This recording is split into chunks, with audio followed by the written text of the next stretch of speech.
আল্লাহ বলেন লাহুম কুলুবুল লা ইয়াফকাহুনা বিহা ওয়া লাহুম আ'য়ুনুল লা ইউবসিরুনা বিহা ওয়া লাহুম আযানুল লা ইয়াসমাউনা বিহা উলাইকা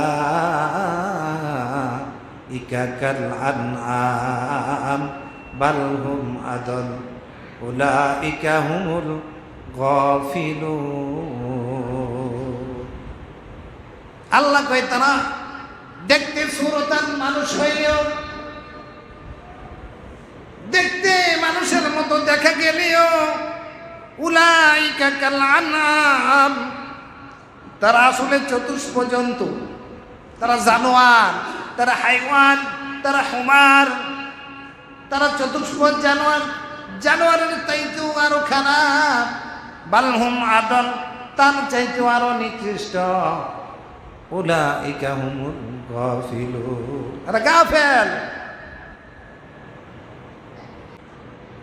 ভারতের সবচেয়ে বড় মসজিদ, শাহী মসজিদের খতিব এক দোকানতে পান খাইতেন,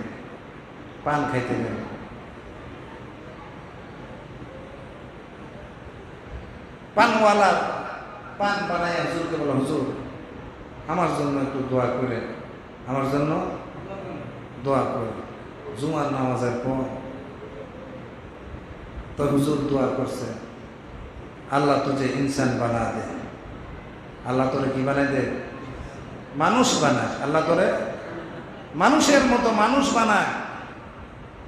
কয়েকদিন দোয়া করে যে সময় দোয়া চায় হুজুরে কয় আল্লাহ তোরে মানুষের মতো কি।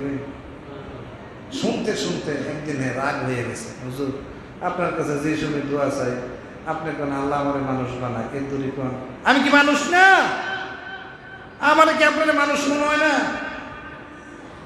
আমরা তো মানুষ। হুজুর নিজের মাথার রুমাল মতান্তরে মাথার পাগড়িটা খুইলা দোকানদারের যুবকের মাথায় দিয়ে দিচ্ছে। দিতে দেরি হয়েছে, আল্লাহ তাআলা হুজুরের পাগড়ির সোহবতে কুদরতিভাবে তার অন্তর চক্ষু খুইলা দিচ্ছে। কি চক্ষু? ভিতরের চক্ষু খুইলা দিচ্ছে। ভিতরের চক্ষু খোলা মানে, কলব খোলা মানে উপরের দিকে তাকাইব তো সাত আসমান দেখবে।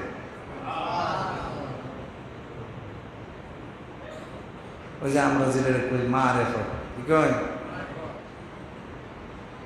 এখন মারেফত বেশি না মাইরের পথ বেশি?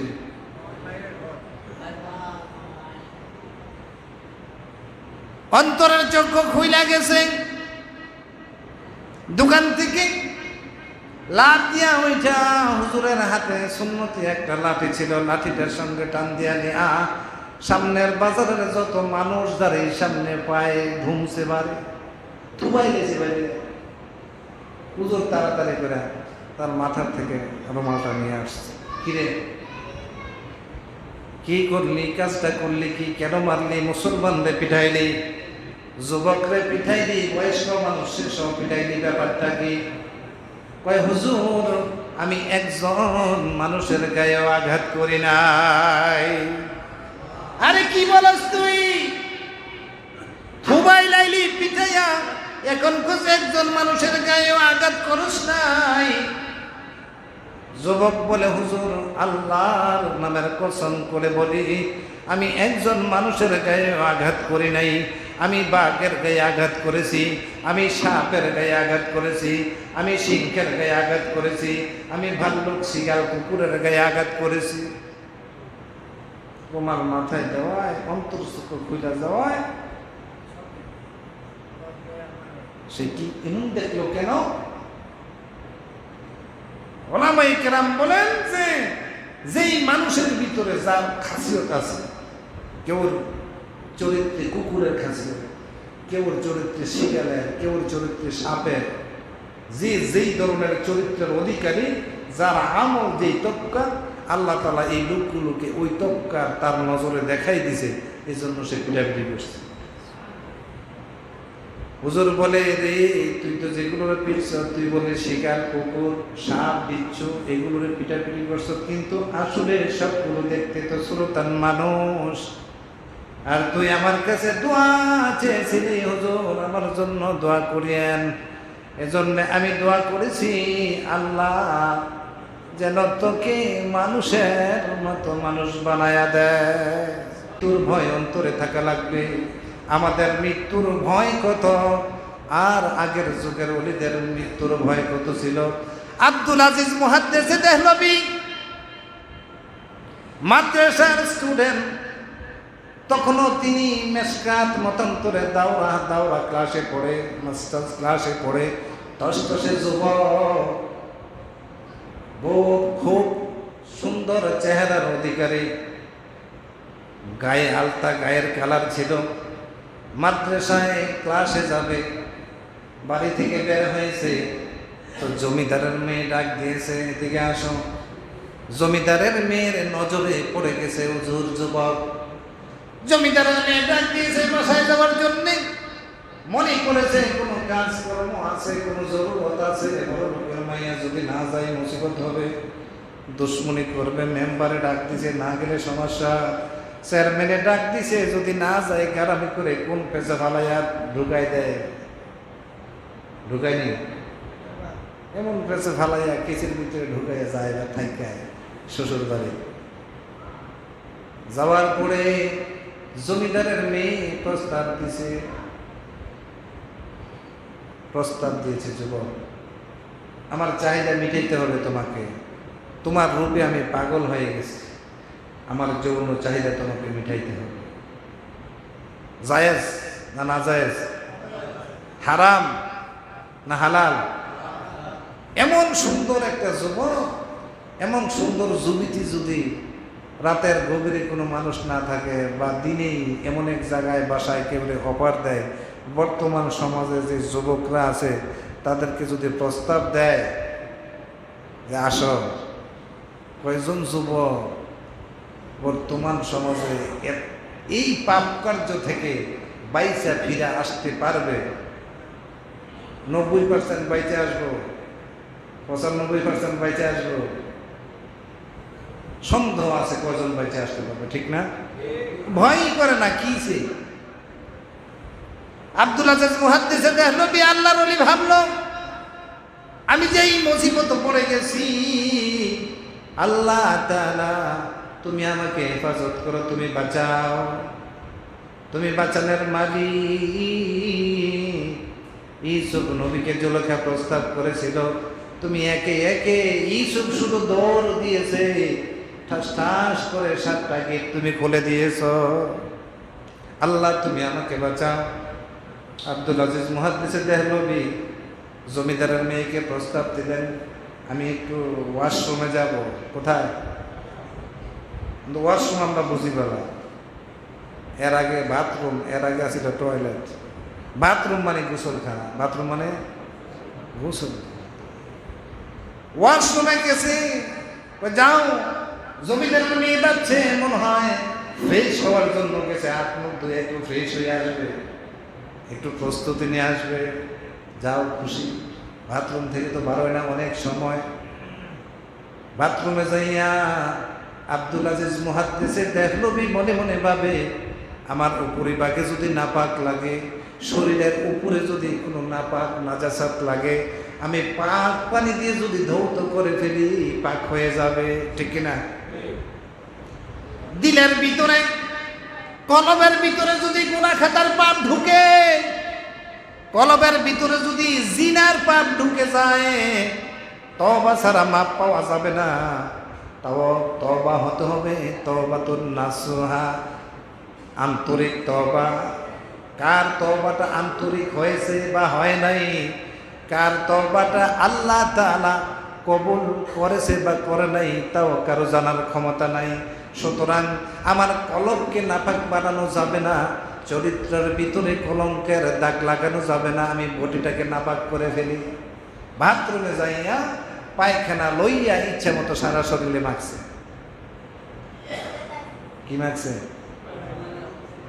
এমন মাইখা যদি কোনো স্বামী কোনো স্ত্রীর কাছেও যায়, জায়গা দিব? মাইখা যখন ভাইর হয়েছে, রূপবতী সুন্দরী জমিদারের মেয়ের সামনে যখন গেছে, দূর দূর দূর হ, দূর হ শয়তান। আরে খবিস কই থেকে আইছে, কামটা করলো কি?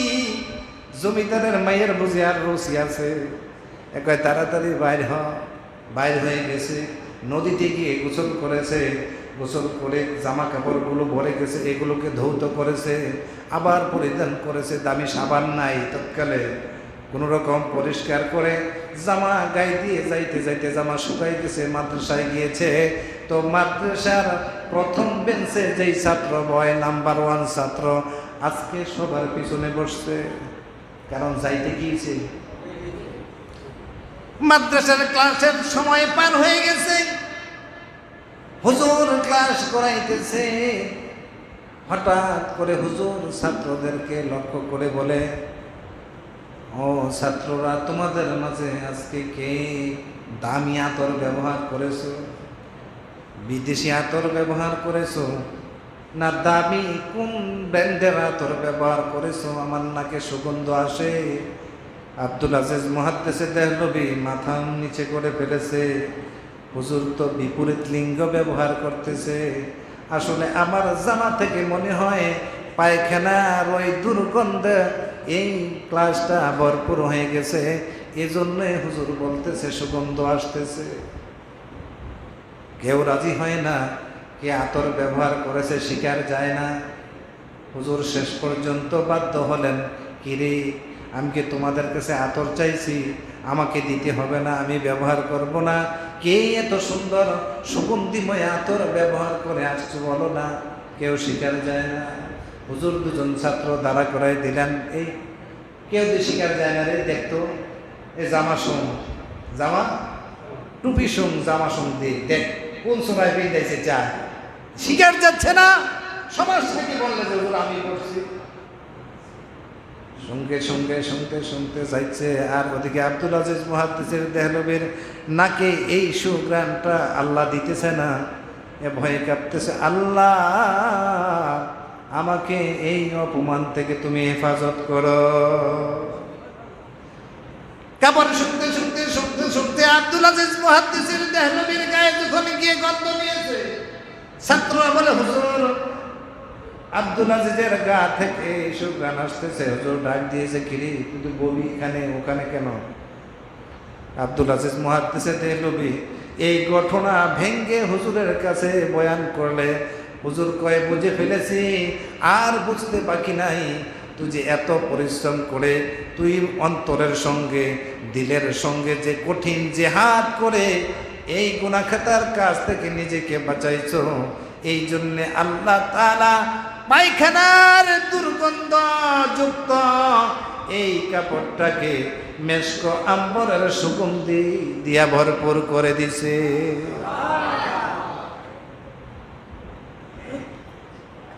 আমি আধাম জাহান্নামের আযাবকে ভয় পাই, পরকালের সাজাকে ভয় পাই। ক্ষমা নেওয়ার জন্য আপনার দরবারে হাজির, আপনার কদমে হাজির হয়ে গেছি গো মা। একটা ফল আপনার বাগানের আমি খেয়ে ফেলেছি, আল্লাহর হস্তে আমার এই ফলের দাবিটা আপনি মাফ করে দেন। বুড়িমা ডাক দিয়ে বলে, এরে বাবা, এই বাগানটা যখন আমি ক্রয় করি, আমার কাছে পুরোটা বাগান কেনার পয়সা ছিল না, আমি অর্ধেক টাকা দিয়েছি, আর অর্ধেক টাকা বর্তমানে বলকের বাসা দিয়েছে। এই অর্ধেক বাগানের মালিক আমি, আর বাকি অর্ধেক বাগানের মালিক হলো বর্তমানে বাদশা।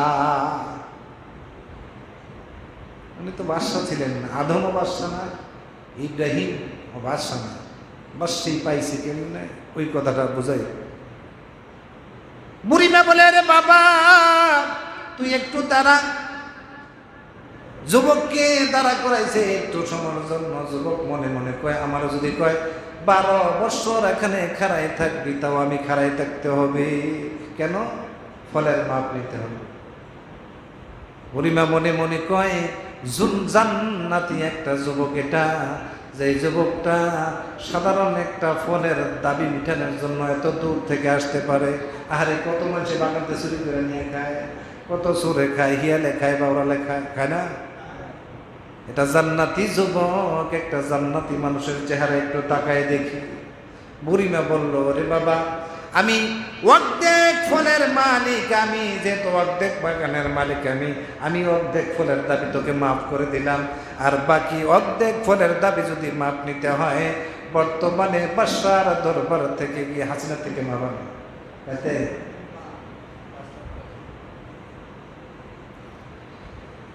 আদহাম রহমতুল্লাহি আলাই বাদশার দরবার পর্যন্ত হাজির হয়ে গেলেন।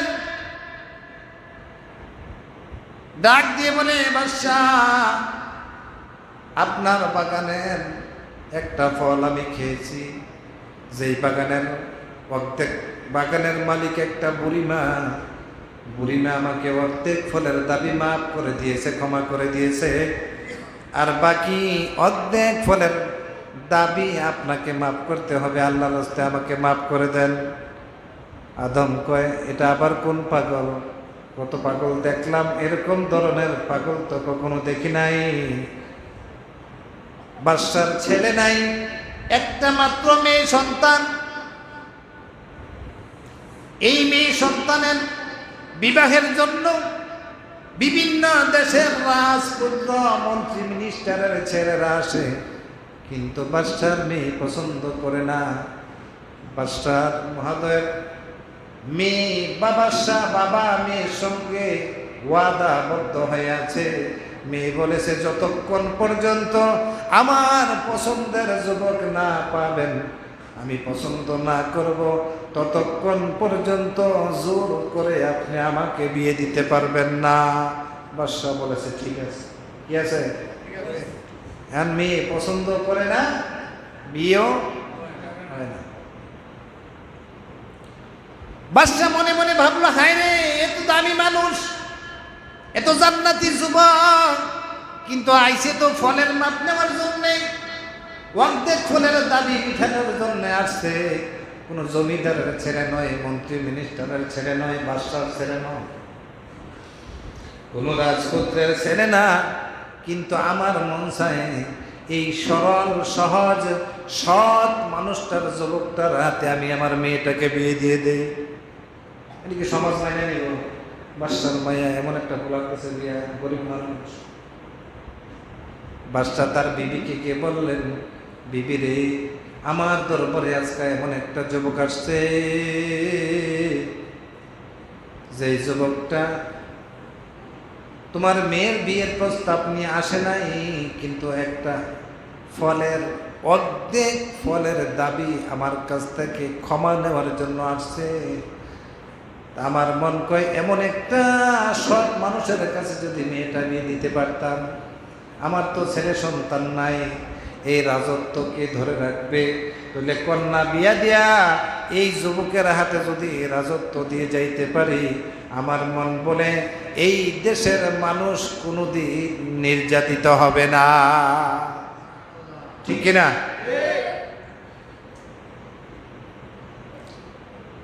এবার বাদশার স্ত্রী গিয়ে মেয়ের কাছে বলেন, ও মা, তারা স্বামী স্ত্রী দুজনই একমত হয়ে গেছে।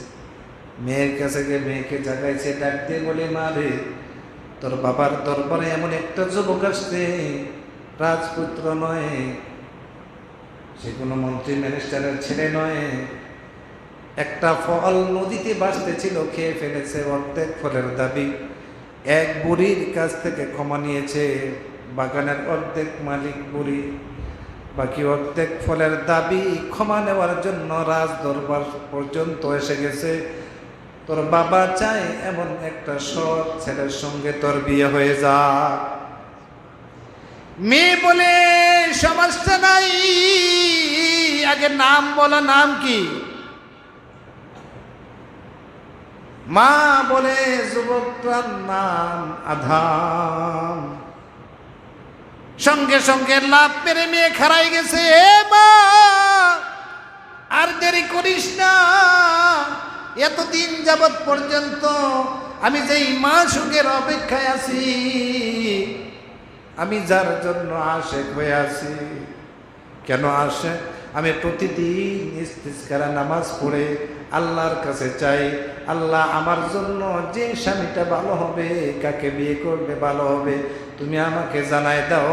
আল্লাহ তাআলা স্বপ্ন যুগে যেই যুবকটার নাম আমাকে জানাই দিয়েছে, যেই যুবকের নাম আমি জানি, মা রে এই মুহূর্তে তুমি আমার সামনে ওই যুবকটার নাম উচ্চারণ করে দিয়েছ।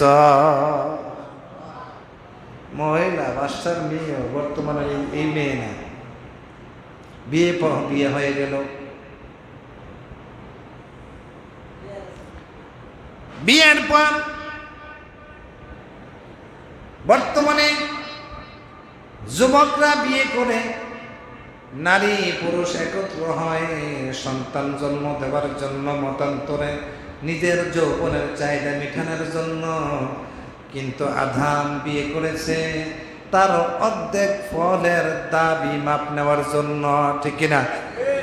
শর্ত দিয়েছে, আমার মেয়েকে যদি বিয়ে না করো তাহলে ফলের দাবি আমি মাফ করতে পারবো। ঠিক আছে, বিয়ে হয়ে গেছে, বাসর হয়ে গেছে। 1 দিন 2 দিন 3 দিন 5 দিন 7 দিন অতিবাহিত হয়ে গেছে।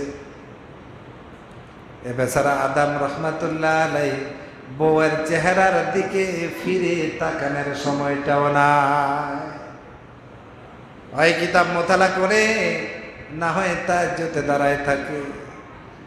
7 নম্বর দিনে মেয়ে তার মাকে গিয়ে বলতেছে, মা গো খবর রাখুনি।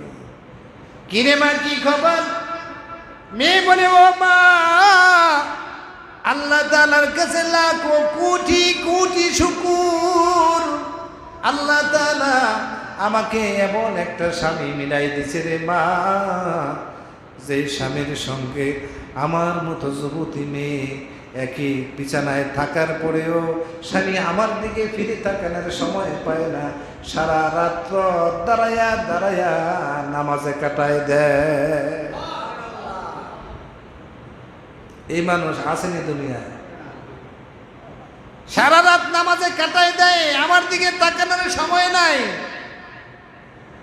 মা বুঝে ফেলেছে, হায় রে, বিয়ে তো করেছে ফলের দাবি নেওয়ার জন্য, কিন্তু আমার মেয়ের হাজবেন্ড, আমার মেয়ের স্বামী মেয়ের হক বুঝাই দেয় নাই। হক আছে না? মেয়ের মা গিয়ে বাবাকে বলছে, খবর রাখনি, আধাম তো বিয়ে করেছে ঠিকই, কিন্তু তোমার মেয়ের হক বুঝাই দেয় নাই। 7 দিন এমনি এমনি অতিবাহিত হয়ে গেছে। বাদশা ডাক দিয়েছে, কিরে আধাম, তুমি ফলের দাবি আমার কাছ থেকে মাপ নিবানি? হয়, এই জন্য তো বিয়ে করেছি। বাদশা বলে, শুধু বিয়ে করলেই হবে না, আমার মেয়ে তোমার স্ত্রী, স্ত্রীর হক যদি আদায় না করে দাও তাহলে আমি অর্ধেক ফলের দাবি মাপ করতে পারবো না। মানুষ স্ত্রীর কাছে যায়, যুবক নতুন স্বামী তার ওয়াইফের কাছে যায় যৌবনের চাহিদা মেটানোর জন্যে, আর আধাম রাতের গভীরে স্ত্রীর কাছে যায় অর্ধেক ফলের দাবি বাদশার কাছ থেকে মাপ নেওয়ার জন্যে, ঠিক কিনা?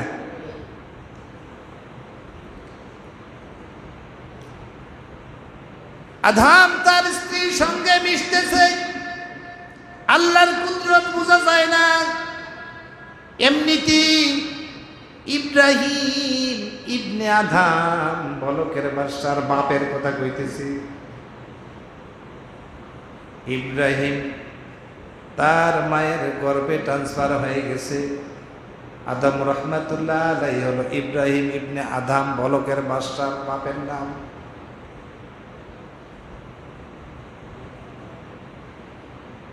স্ত্রীকে সময় দিয়েছে,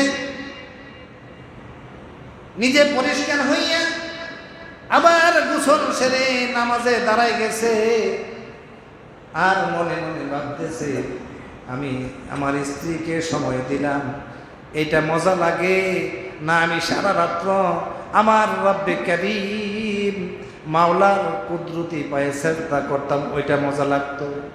মজা কোনটা বেশি, স্বাদ কোনটা বেশি লাগে দেখি তো। স্ত্রীর কাছে যে সময়টা ব্যয় করেছে এটা মজা, নাকি মাওলার কুদরতি কদমে দাঁড়াই থাকতে মজা? আবার নামাজে দাঁড়াই গেছে, সালাম ফিরাইছে, একটা ডাক দিয়েছে, হায় আল্লাহ, তোমার কদমের সামনে দাঁড়ায় থাকতে স্ত্রীর সময়ের চাইতে লাখো কোটি কোটি গুণ বেশি মজা লাগে। আল্লাহ, কেন আমি এই সময়টা নষ্ট করলাম? আমি আর জমিনে থাকতে চাই না, আমাকে উঠায় নাও। একটা জোরে চিৎকার দিয়েছে, বান্দাকে আল্লাহ তাআলা তার কাছে উঠায় নিয়ে গেছে, ইন্তেকাল করেছে।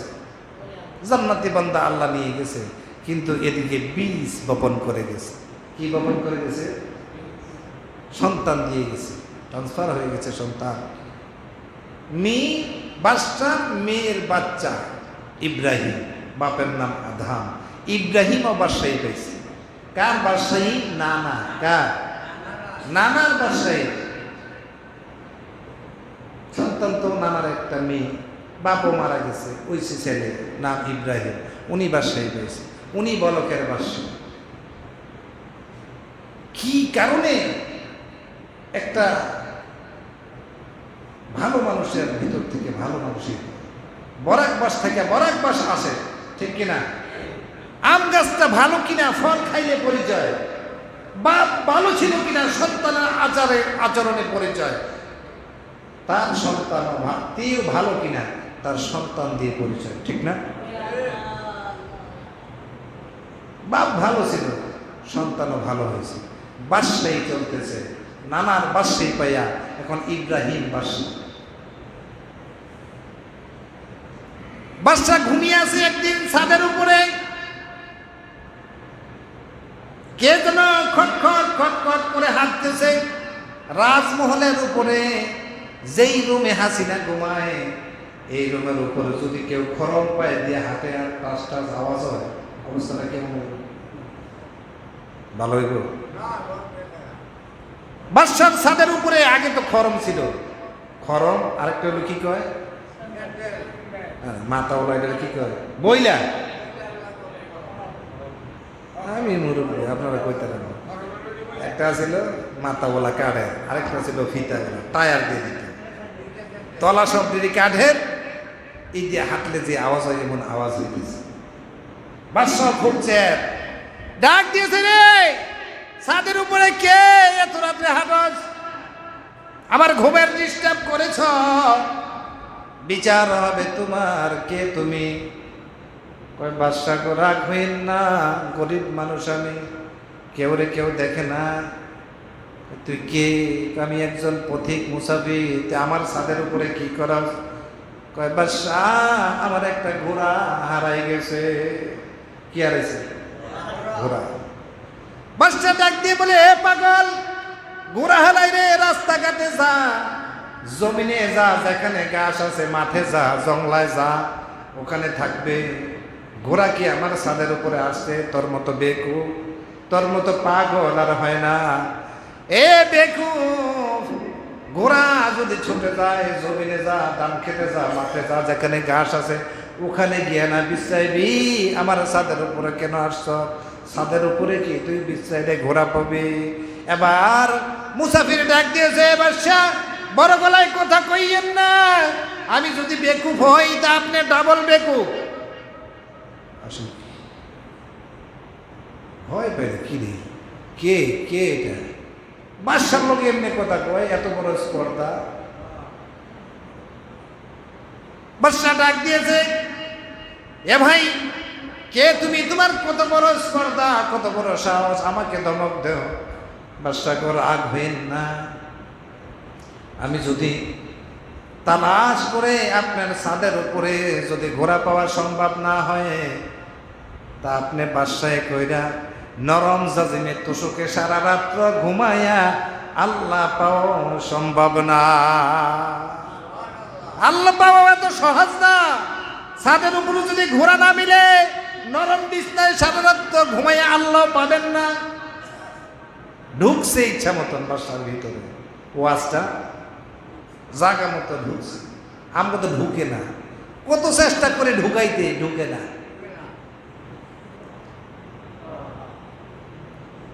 এ ভাই বাসটা তাড়াহুড়া করে ছাদের দিকে রওনা, ছাদের উপরে উঠে দেখে দৌড় হাওয়ার সাথে মিশে গেছে, চলে যায়। কে আপনি? পরিচয় দিয়া যান, কে আপনি?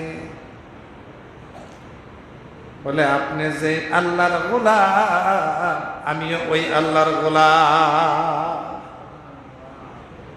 পরিচয় এতটুকু। বাসায় একবার ভাবে কি ওয়াজটা করে গেল আমারে, বক্তার নামটাও রাখতে পারলাম না, কি ওয়াজটা নেই করলো, ঠিকই তো কইছে।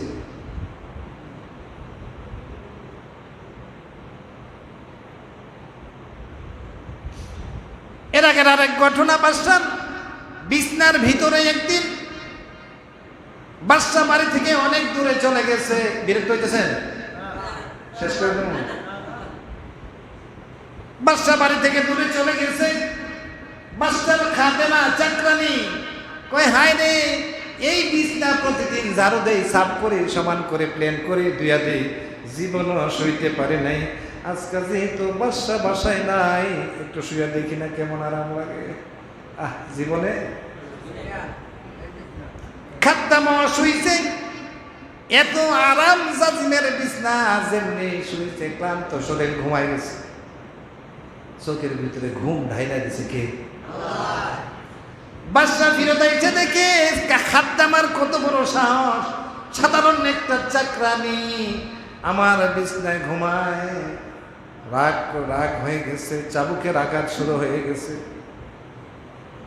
যতই চাবুকের আঘাত দেয় চাকরানি হাসে, যতই মারে চাকরানি হাসে, যতই মারে চাকরানি হাসে।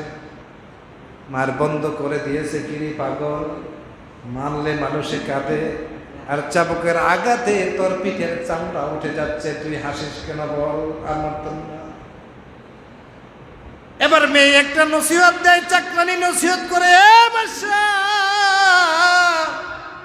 এই নরম বিছনার ভিতরে একদিনের সামান্য সময় ঘুমাইয়া আরাম করার কারণে যদি এতগুলো চাবুকের আঘাত আমার সহ্য করণ লাগে, আপনি কতদিন ঘুমাইছেন?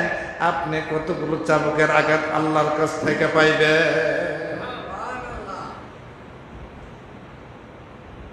ধাক্কা খাইলে একটাই সারে। বাদশা পাগল হয়ে গেছে, কি এগুলো?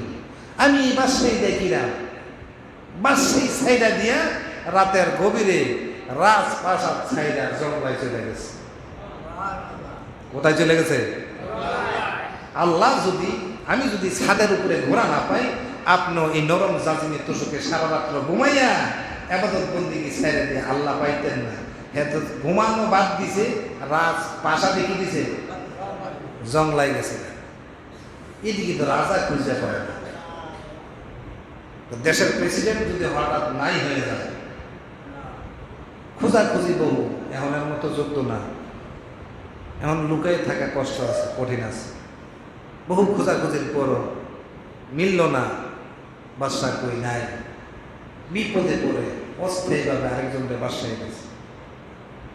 একদিন ঘটনাক্রমে নতুন বাদশা তার প্রজাদেরকে নিয়ে, মন্ত্রী মিনিস্টারকে নিয়ে বলল, চল হরিণ শিকারে যাবে। কি শিকার? আগের রাজা বাদশারা হরিণ শিকার করত। শিকারে গেছে। শিকারে গিয়ে দেখে ওই যে দূরে একটা লোক দেখা যায়, আগের যে মন্ত্রী মিনিস্টাররা আছে এরা চিনা বানাইছে, চিনা লাগতেছে, লোকটা চিনা। আগের স্বাস্থ্য নাই, শরীর নাই, শুকাই গেছে, পাগলা ব্যাগ, চুল দাড়ির মোছার কোনো কি নাই, ভ্যাট বিচার নাই, ঠিক ঠিকানা নাই, কাটাকাটি নাই, পাগলা ব্যাগ, চেহারাটা চিনা, যত কাছে যায় অতই চিনি। হঠাৎ করে দিয়ে আর কেউ না, আমাকে আগে বাদশা না ডাক দিয়েছে, বাদশা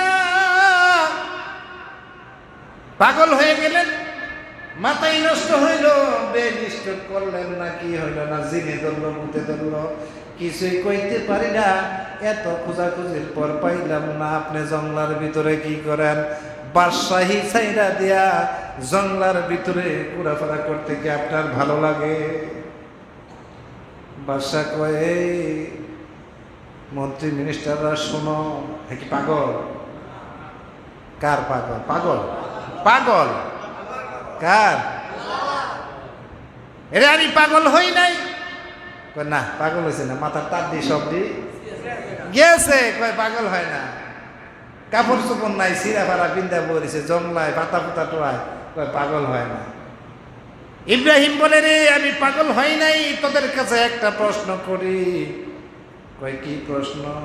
কয় কেউ যদি বাদশাহী পায় এতে কি শহীদারি করতে চায়?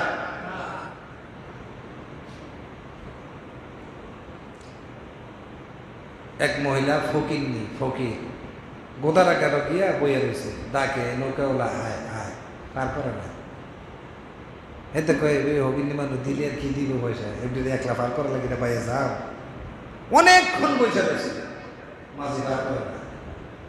এরপরে ঘটনাক্রমে এলাকার মেম্বার আর থানার অফিসার দারোগা এতে যাইতে, দারোগা যখন গেছে ডাক দিছে, তখন ফাজনা গরম না, দুই যাইছে পার করতে। তো মহিলা গরিব মানুষ দেখে মা কইতে আইছেন, দারোগাটা আবার একটু ইসলাম প্রিপারেশন, ইসলামিক মাইন্ডেড। মা এই ব্যাপার, আপনার কাপড়টা ছিঁড়া, এই দেন, আপনি 10টা টাকা দিয়েছি, দিছে। হ্যাঁ কি যে দিছে? হ্যাঁ কি দারোগা? মহিলা এবার হাত তুলে দোয়া করে নৌকা বয়ে থেকে, এক নম্বর হলো, বাবা তুমি না আসলে আমার এই মাঝে নদীটা পার করলো না, হইলে তুমি আসার কারণে আমি পার হইতে পারতেছি। আর 2 নম্বর, তুমি হাদিয়া দিছ, আমি আল্লাহর কাছে দোয়া করি আল্লাহ যেন আগামীতে তোমার এই গ্রামের শহীদার বানায়া দেয়। কি বানায়? হ্যাঁ বড়া কি এমনি এই দোয়াটা কেড়ে করলো? বুঝে না শহীদার কারে কয়, দারগা কারে কয়। হ্যাঁ বড়া দারগা অনেক উপরের র্যাঙ্কটা জানি।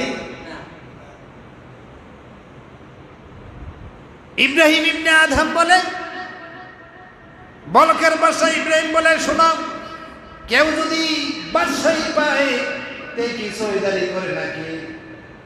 তারা কয় 100% মাথার তার দেশ দিয়ে গেছে। জংলায় পাগলা বেশে ঘুরে, আর এখন কয় জংলায় আইয়া খাইয়া না খাইয়া থাইকিয়া, হ্যাঁ বলে এখন কি পাইছে? বাদশাহী পাইছে। আগে নাকি কি আছে? শহীদার আছে। কয় তোরা মানবি না? আচ্ছা কি লেগে জঙ্গলে আইসো? হরিণ শিকার করতে আইসে, পাস নাই? না পাই নাই। কে পাস না? ভয়ে বাগছে। কয় তাহলে আমার সঙ্গে ওয়াদাবদ্ধ দে, আমি ডাকলে যদি পশু পাখি দইরা আমার সামনে আসে কোনো আঘাত করতে পারবি না, শিকার করতে পারবি না। হ্যাঁ করবো না, দেখাও দেহি কেরামতি দেখাও। ডাক দিয়েছে, এই জঙ্গলার সমস্ত হিংস্র প্রাণী সহ জঙ্গলের ভিতরে তোরা যারা আছস, তোদের দোহাই লাগে আল্লাহর নামের শপথ, আল্লাহর নামের কসম দিয়ে বলি, আমি ইব্রাহিম যদি একমাত্র আল্লাহর রাসূলকে খুশি করার জন্য বাদশাহী লাথি মেরে জঙ্গলায় এসে থাকি, সমস্ত পশু পক্ষীগুলো আমার সামনে হাজির হয়ে যায়। ইব্রাহিম এ কথা বলার সঙ্গে সঙ্গে জঙ্গলার হিংস্র জানোয়ার, হরিণ, যা পশু পাখি আছে সবগুলো আইসার সামনে হাজির হয়ে গেছে। তাদেরকে দেখাই দেয়া বলে, পশু পাখি এবার তোমরা চলে যাও, বিদায় নিয়েছে। ওয়াদাবদ্ধ আগেই করাইছে, আঘাত করা যাবে না, শিকার করা যাবে না। আর কিছু বলার আছে? কি বলবো, আর কিছু দেখবা নাকি? না, এবার বলো আমি বাদশা না তোমরা বাদশা? পশু পাখি আইছে, কোনো জাদু মন্ত্র শিখছো নাকি? হয়তো আইতেই পারে। হাতে একটা সুই নিক্ষেপ দিয়ে সমুদ্রের ভিতরে পালাই দিছে। ডাক দিয়ে বলে, আমার এই সুইটা খুঁজা তোমরা আয়না দিতে পারবা? কয় না, এটা কেমনে সম্ভব? তাহলে আমার আয়না দেউন না আছে, কয় কি আনবে? এটাতে বিচারা কে আনবে? ডাক দিয়েছেন, এই সমুদ্রের মাছেরা, সমুদ্রের কীট পতঙ্গ, কোথায় আছো তোমরা? আমি যদি আল্লাহর রেজামন্দির জন্যে, আল্লাহর নৈকট্য লাভের জন্যে বাদশাহী লাথি মেরে জঙ্গলায় এসে থাকি, আমার সুইটা আমার চাই। হাজার হাজার মাছ মুখের ভিতরে স্বর্ণের সুই লয়ে ভাইসা উঠছে। ইব্রাহিম বলে, না না, এই সুইটা হবে না, আমি নিজে যেই সুইটা সমুদ্রে পালাইছি ওই সুইটা যাই। একটু পরে থেকে একটা মাছ তার ফালানো সুইটা মুখে নিয়ে আইনা ভাইসা দিয়েছে। ইব্রাহিম হাতে নিয়া এবার রাজা বাদশাহ মন্ত্রী মিনিস্টার তাদেরকে বুঝাই দিলেন, দেখো এবার তোমরাই বলো আমি যে ওখানে ছিলাম ওইটা বাদশাহী, ওইটাকে রাজত্ব বলে না আমি এখন রাজত্ব করতেছি। যারা বুঝে তাদের কাছে তো এইটাই রাজত্ব, যারা বুঝে না দুনিয়ার পিছনে দৌড়ায় তারা বলবে দুনিয়ার রাজত্বই রাজত্ব। নবীজি বলেন, আর দুনিয়া জিভাতুন আর তালিবুহা কিলাব, দুনিয়া একটা পচা গান্দা মরা গরুর মতো।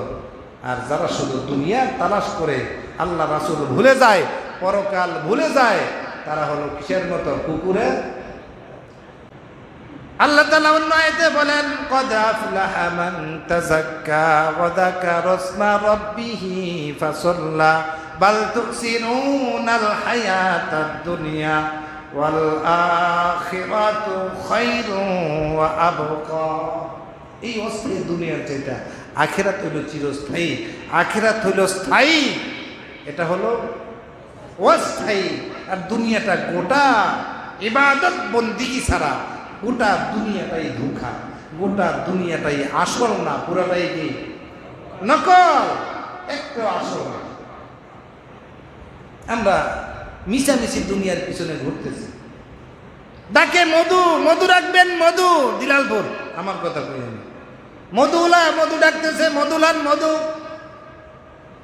দোকানের পাশে দিয়ে খালার বাড়িতে গেছিলাম, উঠছি দেখি মধু নয়া যায়, মধুর ভিতরে তেঁতুলের পাতা, খেরের কুড়া, কিছু পোকা, মধুর মোম সব কিছু আছে, সঙ্গে 2-3টা ছোট ছেলে হাঁটতেছে। জিজ্ঞেস করলাম, কি এটা আনছে? তারা বাড়িতে কাইতে আনছে, তারা বাড়িতে। আমি মধু নেওয়ার জন্য রেডি হয়ে গেলাম, টার্গেট নিলাম, দোকান আছে, দোকানের ভিতরে গেলাম, গিয়ে বললাম একটা বয়ম দাও, বোতল দাও। জায়গা নাই, মধু নিব। কই যান? কই যে মধুলা অরিজিনাল মধু কাইতে আনছে, ক্রয় করবো। কই যে দূর কইছেন এন এই বইয়া তাই সামনে যাইন না। বললাম, কিরে ভাই গাছ কাটা মধু? কয় মধুলাও আসল না, সিটার মধুটাও আসল না, 2 নাম্বার। সাথে 3জন বাচ্চা যারা ঘুরতেছে তারাও আসল না, নকল। এরাও কি মধু বানানো মধু। আর পাতা পোতা তেঁতুই পাতা এগুলো নিজে ফালাইছে। আর মোম দেখতেছেন, আগে তার মোম ছিল, এগুলো চুবাইয়া ডুবাইছে। 3টা ছেলেকে চকলেট বাদাম এটা সেটা কিনা দিছে, সঙ্গে হাঁটাইতেছে, তোরা 20 টাকা করে খাওয়ামু। যদি কেউ জিজ্ঞেস করে বলবি তোর চাচা দাদা মামা মুখের বাড়িতে কাইটা আনছে। হুজুর পুরাটাই কি আসলি? একটাও দুনিয়াটা আসলে আসল না, আসল না, পুরাটাই নকল। আসল ঘর মুসলমানদের জিন্দেগির আসল ঠিকানা মৃত্যু দিয়ে মাত্র শুরু হবে। দুনিয়ায় যা কর্ম করে যাবেন তার রেজাল্ট পাবেন মৃত্যু দিয়ে মাত্র শুরু হবে। আর দুনিয়ার ভিতরে যা জিগজাগ চাকচক্যময় যা দেখতেছেন একটাও আসল না। ছোটবেলা আপনি আমরা সবাই খেলতাম, চতুর্দিকে ধনসা দিয়া, হোলা দিয়া, জিংলা দিয়া, চারদিকে 4টা কইপা, উপরে কিছু হোলা ধনসা দিয়া, কলা পাতা দিয়া ঘর বানাইয়া, বিকেল বেলায় মালা, নারিকেলের মালা, মাইটা হরার কুডুম ইত্যাদি ঝিনুক, এগুলার ভিতরে ভাত, হেনা ফুল দিয়া কাইটা, গোস্ত তরকারি, মাছ তরকারি সব কিছু পাক পোক শেষ। সন্ধ্যা হয়ে গেছে, বাবা ডাক দিয়েছে, কে কোথায় আছো? অজু করো, পাও দৌ তো করো, টেবিলে পড়তে বসো যায়া। এই ঘরকে নাড়াচাড়া দিয়া ভাইঙ্গা খানা ফিনা ফালাইয়া লাত্তি মেরে ঘর ভেঙ্গে গিয়া পড়ার টেবিলে বসতে হয়েছে, ঠিক কিনা? এমন সময় জীবনে আপনার গেছে, আমারও গেছে। যা কিছু ঘর বানাইলাম, যা কিছু পাকশাক করলাম, সবগুলো লাথি মেরে ফালাইয়া পড়ার টেবিলে বসতে হয়েছে। দুনিয়াটাও একটা মিশামিশি এরকম ঘরের মতো, খেলা ঘরের মতো। যখন সময় হয়ে যাবে আজরাইল এসে যখন ডাক মারবে, দুনিয়াকে দুনিয়ায় রাইখা লাথি মেরে আল্লাহর ডাকে সাড়া দিয়ে কবরে যাইতে হবে, ঠিক কিনা? এমন স্বপ্ন আমরা অনেকেই দেখি। কেউ ঘুমাইয়া স্বপ্নে দেখে, দুনিয়াটা একটা স্বপ্নের মতো। ঘুমাইয়া অনেকে স্বপ্নে দেখে, ঘুমিয়ে আছে গরিব মানুষ, হঠাৎ ঘুমের ঘরে দেখে ইটালি চলে গেছে। কোথায়? অস্ট্রেলিয়া চলে গেছে। অনেক টাকা পয়সা কামাইছে, বাড়িতে বাড়ি ঘর বিল্ডিং এসি মেসি যা কিছু লাগাইয়া হয়রান করে ফেলেছে। ছুটিতে বাড়িতে আসতে গাড়ি কিনেছে। ছেলে একটা মুসলমানি করাইয়া অনুষ্ঠান বাড়িতে জাঁকজমকভাবে হইতেছে। বাপ ছেলে সন্তানকে এসে ঘুমের ঘরে ডাক দিয়েছে, আব্বা ওঠেন, সবাই খানার টেবিলে রেডি হয়েছে, আপনাকে ছাড়া কেউ খাইতে রাজি নয়। বাপ মাথা নাড়া দিয়েছে, লাথি মেরেছে, জোর করে লাথি মেরেছে, ঘুমে ডিস্টার্ব দিস না, আমি ঘুমাই নেই, তারপরে ঘুম থেকে জায়গা খাবো, তোদের কেনা বলেছি আমি ঘুমাইলে ডিস্টার্ব দিবি না। জোরে লাড়া দিছে, বাঙ্গা সহি বাইঙ্গা মালিক করছে, উইটা দিয়ে আমি দি বাঙ্গা এতক্ষণ কই আছি? বিল্ডিং সিল্ডিং এসি গাড়ি টাড়ি যা আছে সব সব কি নাই। আমি নিজে ছোটবেলা স্বপ্ন দেখছি, তখন আমি গাড়ির ড্রাইভারই পারি না, আমি একটা মাইক্রো ড্রাইভার, আমি প্রাইভেট কার চালাইতে পারি। আমারে জোর করে একটু গাড়ি চালানো শিখছি। শিখার আগে স্বপ্নে দেখতাম আমি গাড়ি চালাইতেছি। আমার কথা, বাস্তব কথা, সত্য কথা। আমি বাইক চালাইতেছি, এই খুব স্পিড, কি নতুন বাইক, আমি গাড়ি চালাইতেছি, কি সুন্দর গাড়ি চলতেছে, খুব আনন্দ পাইতেছি। চলতেছে চলতেছে হঠাৎ ঘুম ভেঙে গেছে। এমন আফসোস, গাড়ি দেখো, এমন আফসোস গাড়ি কই। আবার এমন স্বপ্ন দেখছি, বিশাল কঠিন বিল্ডিং থেকে আমাকে ফালাইতেছে বা পইরা যাইতেছি, ধৈরা রাখছি বা অনেক নিচে পানিতে পড়বো বা সাপে দৌড়াইতেছে, এমন ভয় পাইতেছে, চিৎকার করতেছে, কান্না করতেছি, বাঁচানোর কত কোনো ভয় নাই। হঠাৎ স্বপ্ন ভাঙ্গে কই, আল্লাহ আছি কিচ্ছু, ওইটা দিয়ে শরীর ঘাইমা ভিজে গেছে, ঘাইমা। এই যে স্বপ্নগুলো, ঘুমের স্বপ্ন, দুনিয়াটা একটা স্বপ্ন। কেউ জায়গা স্বপ্ন দেখে, কেউ ঘুমাইয়া স্বপ্ন দেখে। আরেক ভাই জায়গা স্বপ্ন দেখছে। আশরাফ আলী থানভী রহমতুল্লাহ আলাই একটা ঘটনা বর্ণনা করেন। এক কুলিরে ডাক দিছে এক লোক, এক কুলি এদিকে আসো, আমি শ্বশুর বাড়িতে যাব, মতান্তরে আমি আমার দোকানের জন্য একটা মিঠাইয়ের আড়া কিনছি, এটা মাথায় নাও, আমার জায়গা পর্যন্ত পৌঁছে দেব। আসেনি, কেনাকাটা করে না, কিনা ফেলছে, এদিকে ডাক দিয়েছে, এই জায়গায় পৌঁছায় দিবা, 2 টাকা দিন। কত দিব? 2 টাকা। তৎকালে 2 টাকার অনেক অনেক দাম।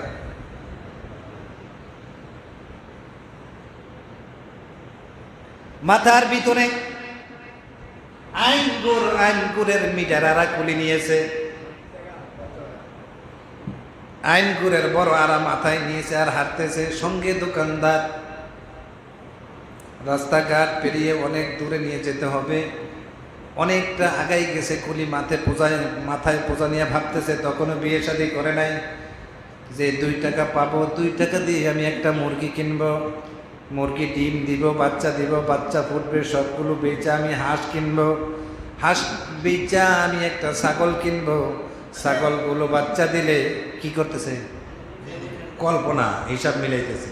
ঘুমাই রয়েছে না জেতা, জাগ না থাইকা কল্পনা, জায়গা স্বপ্ন দেখতেছে, এই করব ওই করব করতে করতে ছাগলের পাল বিশাল হয়ে গেলে সবগুলো বিক্রি করে দিলে গরু কিনবো, গরুর বিশাল পাল হয়ে যাবে, বাছুর দিতে দিতে বিশাল পাল হয়ে গেলে বিক্রি করে আমি একটা বিল্ডিং করব, বিল্ডিং হয়ে গেলে পরে ব্যবসায় লাভবান হয়ে বাড়ি গাড়ি সব হয়ে যাবে, আমি একটা বিয়ে করব, আমার বিয়ে ঠেকায় কি, আমি কি আর কুলি থাকবো নাকি? বিয়ে করে গেলে হয়ে গেলে আমার ফুটফুটে সুন্দর একটা বাচ্চা হবে, বাচ্চা আমাকে চুমু দিবে, আব্বু বলবে, ডাকবে। এমনই অবস্থায় কুলি হাঁটতেছে এক মরুভূমি বালু এলাকা দিয়ে, বালুর চর দিয়ে হাঁটতেছে, হাঁটতে হাঁটতেছে আর কল্পনা করতেছে।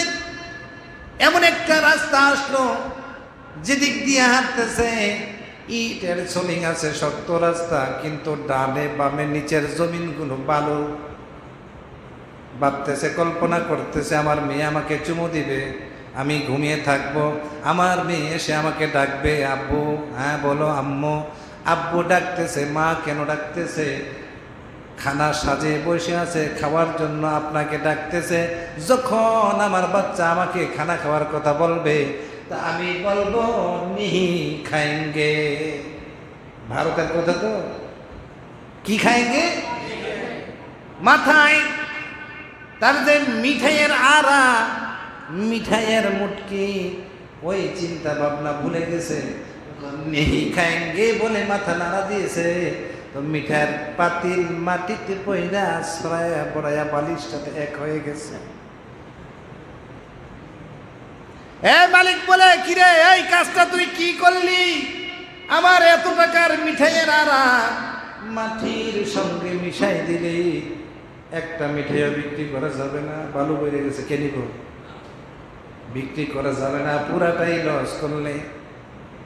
আমার গোটা গোটা 50 টাকার মিঠাইয়ের আড়াটা তুই বরবাদ করে দিলি। কুলি ডাক দিয়ে বলে, বেশি কথা কেন না, আপনার গেলে 50 টাকা না গেছে, আমার গাড়ি বাড়ি বিবি বাচ্চা সবই তো গেছে। আসলে তার কি গেছে? তা কিছু গেছে? জায়গা কল্পনা হঠাৎ যেমন নাই, দুনিয়াটা এরকম কল্পনা ছাড়া কসম আল্লাহ আর কিছু না। যখন আজরাইল ডাক দিবে, দেখবেন দুনিয়াটা আসলে কিছুই না। তবে হ্যাঁ, দুনিয়াদারিও করতে হবে, ছেলে মেয়ে পালতে হবে, ভাই বোনদেরকে ভরণ পোষণ, যে সংসারের কর্তার দায়িত্ব পালনও করতে হবে, পাশাপাশি নেক আমলও ঠিক রাখতে হবে। নেক আমল ঠিক রাখতে হবে, কারণ কবরে নেক আমল ছাড়া কিছু যাবে না। আল্লাহর রাসূল বলেন, ক্বালান নবী সাল্লাল্লাহু আলাইহি ওয়াসাল্লাম, ইযা বুদিয়াল মাইয়িতু ফি কবরিহি, মাইয়িতকে যখন কবরস্থ করা হয়, কবরে কিছু যাবে না, যেগুলো যাবে, জাআল কুরআনু ইনদা রাসিহি, মাথার কাছে তার কোরআনের আমল যাবে। as-salatu আইয়ামিনিহি, নামাজের আমল তার ডান দিকে থাকবে। as-সাওমু আন শিমালিহি, রোজার আমল তার বাম দিক দিয়ে থাকবে। ওয়াসাইরুল হাসানাতি ইনদা রিজলাইহি, তার গোটা জিন্দেগীর দান খয়রাত তার আমল তার পায়ের কাছে দিয়ে থাকে। আমাদের দান খয়রাতের আমলও থাকা দরকার। আমাদের কোরআন তেলাওয়াত, কোরআনের আমল মাথার কাছে রাখা দরকার। আমাদের ডান দিকে নামাজের আমল থাকা দরকার, বাম দিকে রোজার আমল থাকা দরকার। বহু ভাই আছে, গোটা রমজান মাস পার হয়ে যাচ্ছে, এখনো পর্যন্ত রোজা কারে কয় চিনেও আসেনি।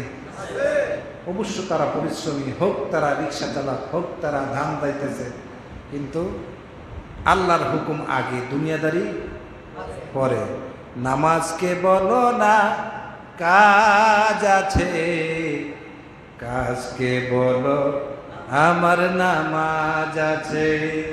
তাইলে রোজাকে বলো না কাজ আছে, কাজকে বলো আমার রোজা আছে। ঠিক কিনা?